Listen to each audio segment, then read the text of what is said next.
Olá, alunos, boa tarde. Nós vamos falar para vocês sobre memórias literárias. Para a gente falar das memórias literárias, nós temos que voltar ao passado.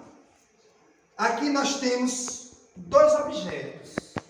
Um do ano de 1969 e o outro do ano de 1973. Aqui o sabonete, o famoso sabonete senador, né? E aqui nós temos a famosa goiabada na lata. Para vocês isso é uma novidade, mas para o pessoal da minha época, isso não é novidade. Na década de 60 e 70, as famílias mais pobres tinham como prato para suas crianças usarem a lata da goiabada. Depois que comia a goiabada, retirava-se a tampa e fazia-se um prato.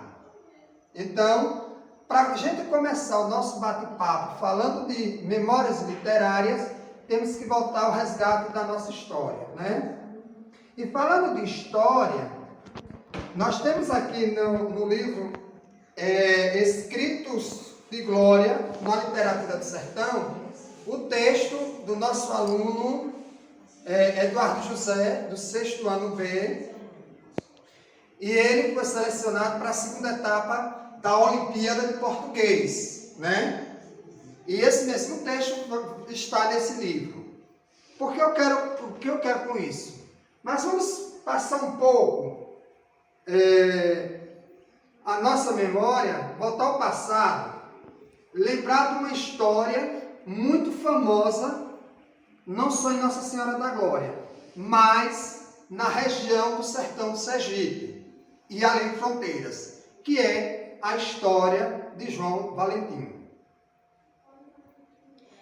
Ele era um homem que virava diferentes tipos de animais, como gato e cachorro.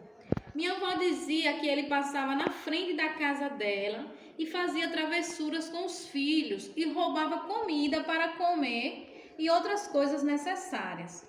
Um homem de aparência forte, morador do município de Monte Alegre de Sergipe e frequentador de toda a região sertaneja. Tem toda a sua história envolvida por mistérios profanos.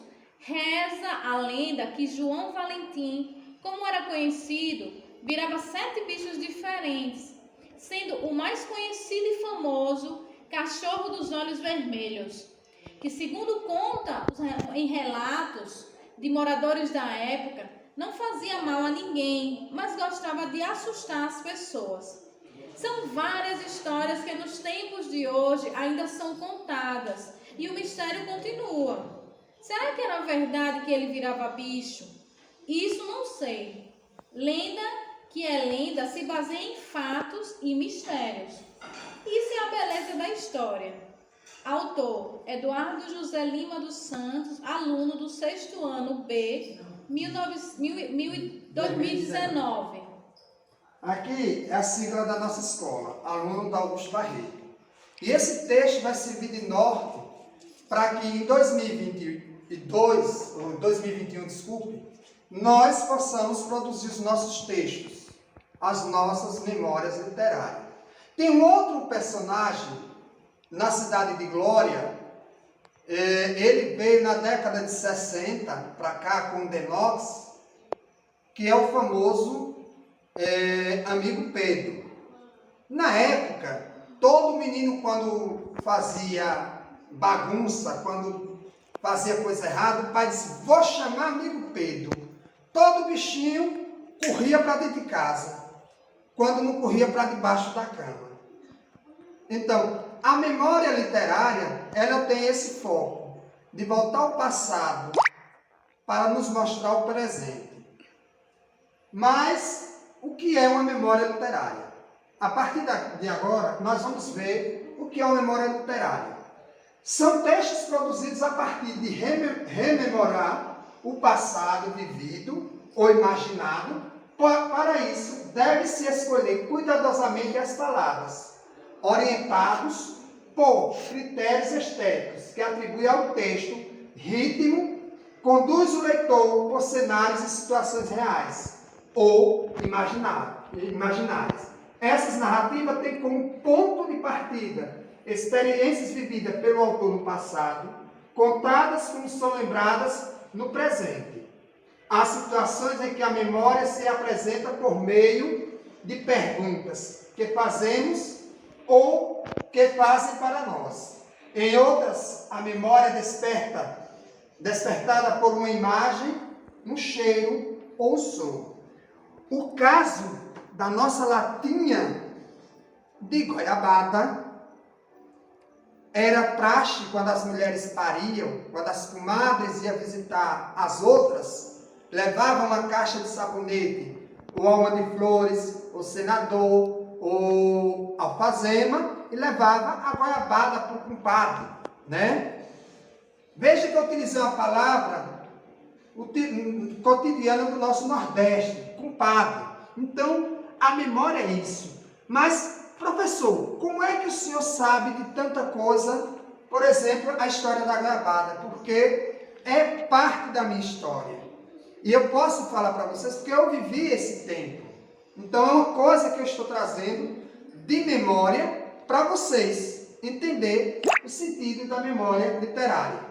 Esse tipo de narrativa aproxima os ausentes, compreender o passado, conhecer outros modos de viver, outros jeitos de falar, outras formas de se comportar e representar possibilidades de intercalar novas vidas com as heranças deixadas pelas gerações anteriores.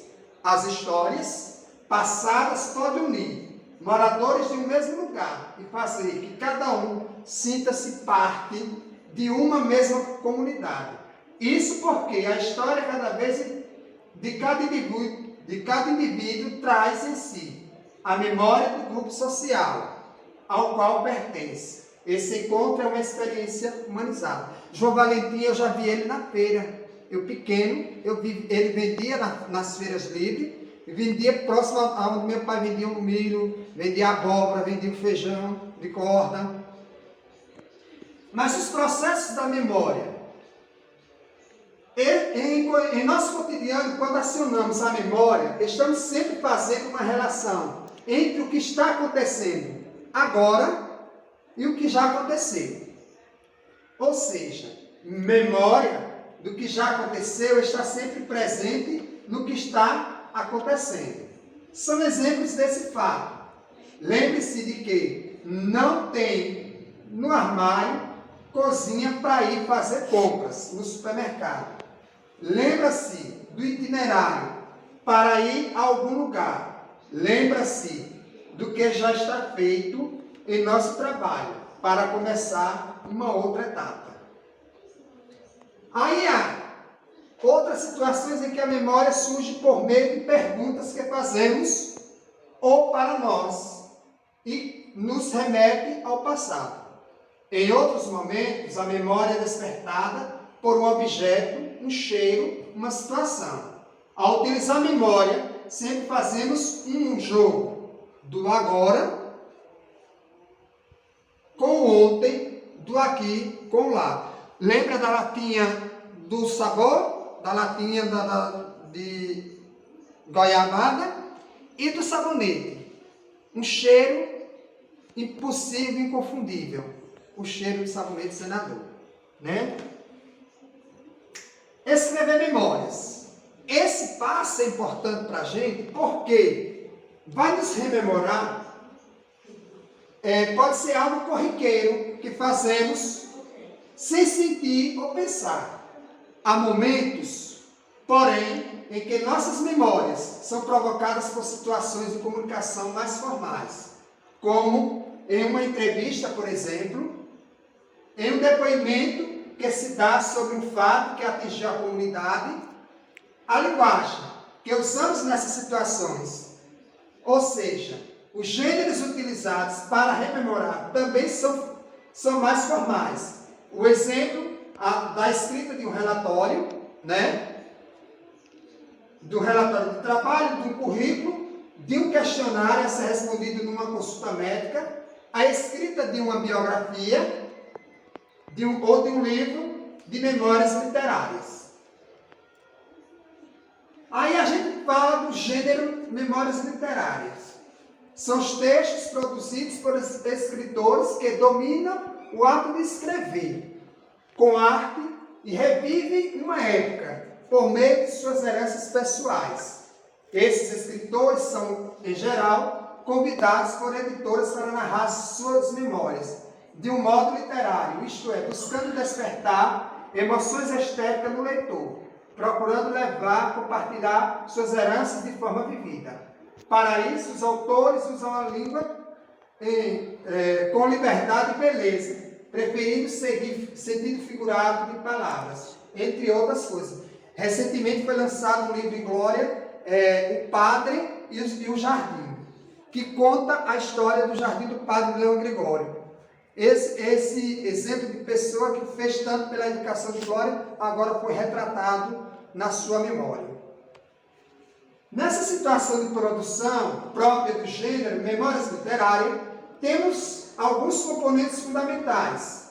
Um escritor capaz de narrar suas memórias de um modo poético literário.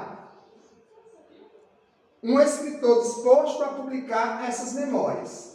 Leitores que buscam um encontro emocionante com o passado narrado pelo autor, com uma determinada época, com os fatos marcantes que nela ocorreram, e com o modo como esses fatos são interpretados artisticamente pelo escritor.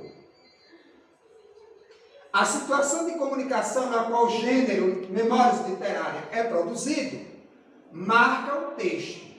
O autor escreve com a consciência de que precisa encantar o leitor com seu relato e que precisa atender certas exigências do editor, como o número de páginas, tipos de linguagem, mais ou menos sofisticada, por exemplo, dependendo da clientela que o editor procura atingir.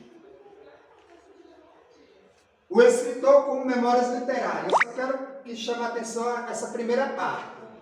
Que o escritor de memórias literárias tem a capacidade de recuperar suas experiências de vida, verbalizando-as por meio de uma linguagem na qual é autoridade, mas do que lembrar o passado em que viveu, o memorialista narra sua história, desdobrando-se em autor e narrador. Personagens são exemplos de autores que escrevem suas memórias, Gabriel Garcia Marques, Zélia Gattai, só para citar dois mais marcantes. Zélia Gattai, para quem não conhece, é a mulher de Jorge Amado, né? O autor da novela Tieta, que foi da minha época, né? Muito boa. E tem um livro aí, quem puder depois ler esse livro, é muito bom. Como já se disse acima, ao escrever suas memórias, o autor se desdobra em narrador e personagem num jogo literário muito sútil, narrando os fatos de uma época, olhando do ponto de vista observador geral dos momentos que narra, mas também olhando para si mesmo, como personagem que viveu os acontecimentos narrados, recriados pelas lembranças suas e de outros. Então, aqui a gente vai ver como o narrador tem o poder de escrever e chamar a atenção do seu leitor por meio das suas palavras. Aí ele diz aqui, podemos reconhecer o narrador personagem nas memórias quando o autor descreve suas sensações e emoções narrando fatos dos quais ele é o centro, mas que envolve outros personagens da memória. Veja exemplos retirados de Viver para Contar, de Gabriel Garcia Marques. Minha mãe disse assim, que bom que vocês ficou amigo de seu pai. O zelador riu da minha inocência. Quando é narrador, o autor fala das lembranças como um todo. Quando é narrador, o personagem fala de si. Muitas vezes pela voz de outros personagens que evoca. E aqui a gente tem o seguinte, como ao utilizar a memória sempre se faz um jogo do agora com o ontem, né? Do aqui texto narrado fica marcado por esse vai e vem, como uma contínua comparação do passado com o presente. Uma vez que o autor lembra, ele usa verbos que expressam o ato de lembrar para mostrar esse vai e vem da memória. Rememorar, reviver, rever. Estes verbos são utilizados ora no presente, eu me lembro, ora no pretérito, Eutásia lavava e passava minhas roupas. Veja aqui, olha, lavava e passava. Os verbos no pretérito. E o pretérito é o que? Passado. Como já usamos pronomes possessivos ou oblíquos da primeira pessoa, minha casa, naquela época, meu avô, que era carpinteiro, lembro-me com saudade. Fizeram-me jura que? O autor, por exemplo, retoma palavras utilizadas na época evocada. Fritola, flertar. Usa expressões que ajudam a localizar o leitor no momento em que os fatos ocorreram. Naquele tempo, em 1942. Além disso, ele traz para o texto, fala, vozes de outros personagens. Dona Mariquinha dizia que moça de família não devia se pintar. Muitas vezes em forma de diálogos que movimentam e animam o texto. Isso é interessante, né? Que moça de família não deveria se pintar. O aluno autor de Memórias Literárias. Essa é para vocês. Esse é o nosso momento. Esse é o momento que eu quero que vocês foquem nisso aqui. Porque é a partir daí que nós vamos começar a produzir os nossos textos, né? Narrar memórias é uma habilidade que se aprende.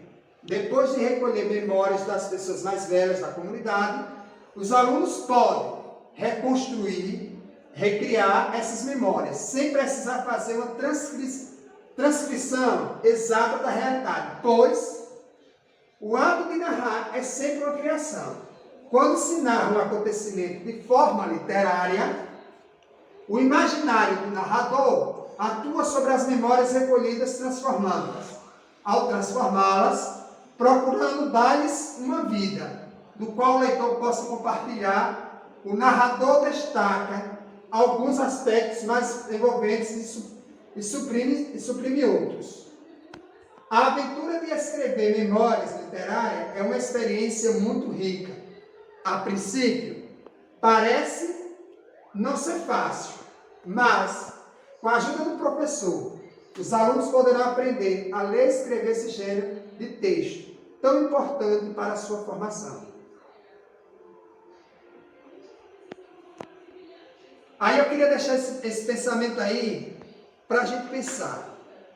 A leitura é ver letras, decodificar códigos, imaginar e produzir história.